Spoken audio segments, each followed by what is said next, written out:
Choosing the right turfgrass species for a roadside seeding or sodding project is critical for success.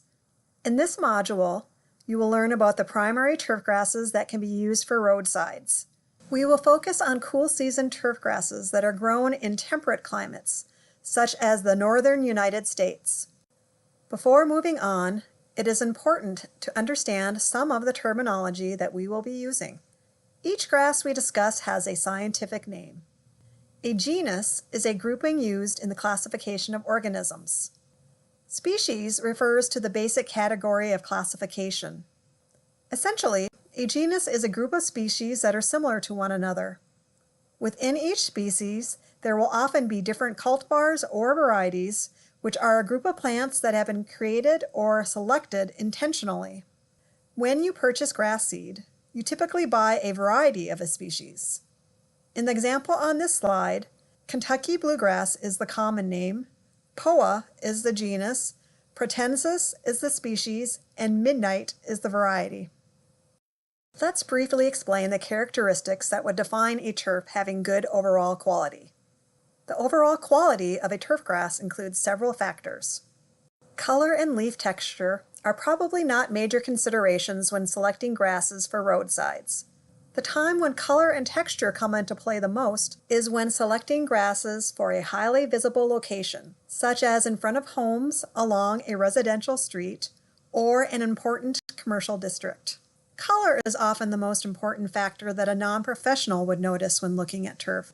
Most people seem to prefer a dark green color, but a light green grass, when grown properly, often can look very nice.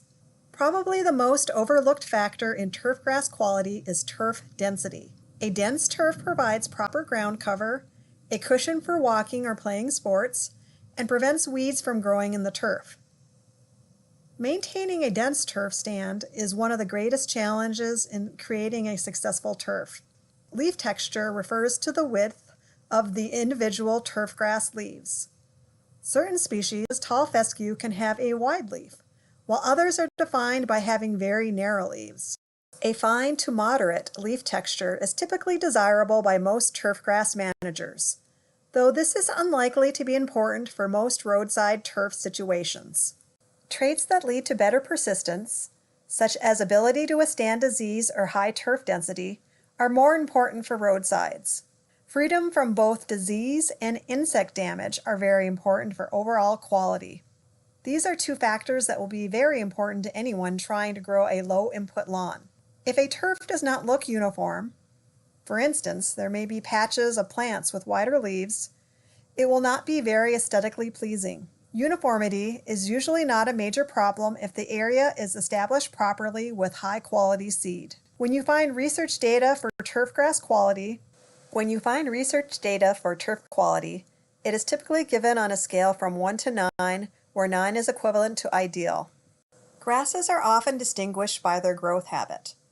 Growth habit describes the type of shoot growth present in a particular grass plant and is directly related to its ability to spread out from the parent plant and ultimately form a lawn. The specific type of growth habit, along with the rate of shoot growth, determines how quickly and easily these grasses will establish a lawn area or fill in bare spots. There are 3 general classifications of turfgrass growth habits: rhizomatous, bunch type, and stoloniferous. Rhizomatous grasses spread by below-ground stems known as rhizomes. These rhizomes terminate in a shoot that emerges some distance from the parent plant. As these new shoots mature, they will also produce rhizomes that eventually produce new shoots, thus creating a lawn. Healthy, vigorous rhizome-type grasses, such as Kentucky bluegrass, tend to form dense, uniform lawns with shoots oriented in an upright position. Bunch-type grasses spread primarily or entirely by the production of tillers. Tillers originate from the crown area and grow upward from the base of the plant.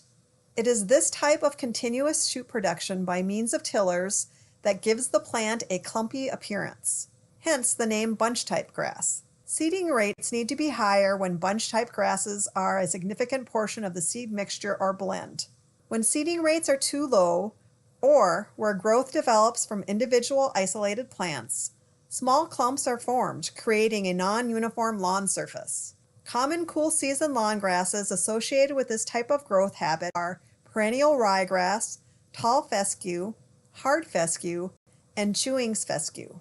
A small number of the annual weedy grasses common on roadsides also have a bunch-type growth habit.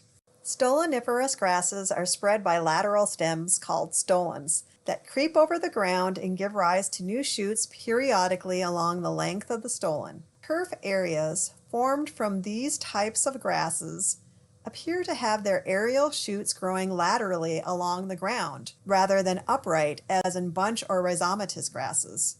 Creeping bentgrass is a good example of this type of growth. Stoloniferous growth habits are rare in grasses suitable for roadsides. In the northern United States, Kentucky bluegrass is probably the most popular turf grass for home lawns and has been quite popular on roadsides. You can also find this species used for parks, athletic fields, golf course fairways, and many other sites. Under ideal conditions, the aesthetic quality of Kentucky bluegrass is second to none. The leaf texture and color of the species are very desirable. Additionally, this species is able to survive harsh winters, can recover very quickly from damage, and has excellent mowing quality. Kentucky bluegrass is available both as seed and sod. Many professional baseball fields, such as Yankee Stadium, which is shown in this photo, use Kentucky bluegrass. Unfortunately, there are many negative qualities to this species. Kentucky bluegrass does not perform well under severe summer stress, especially heat and drought. Most varieties of the species are not able to grow well in the shade. There are many diseases that can affect Kentucky bluegrass, and to achieve maximum quality, the species requires high amounts of fertilizer inputs. Contrary to its name, Kentucky bluegrass is not native to North America. The species came to America with early settlers, which is why it may have so many problems in our environment. Kentucky bluegrass is often mixed with other species, such as perennial ryegrass and fine fescue. This would be the case in most roadside applications. In fact, even in recommendations based off of newer research, Kentucky bluegrass is often included because of its tremendous sod-forming ability, making it a viable option when a contractor doesn't want to seed and wishes instead to sod. Older varieties of the species are often referred to as common types. These bluegrasses are characterized by the ability to grow in lower input conditions. However, they have an upright growth habit and are more susceptible to leaf spot disease. Common type bluegrass, such as Park, a variety released by the University of Minnesota in the mid-1950s, are often included in roadside mixtures, although recent research suggests that they should be replaced by other grass species in these mixtures. Newer varieties are referred to as improved or elite.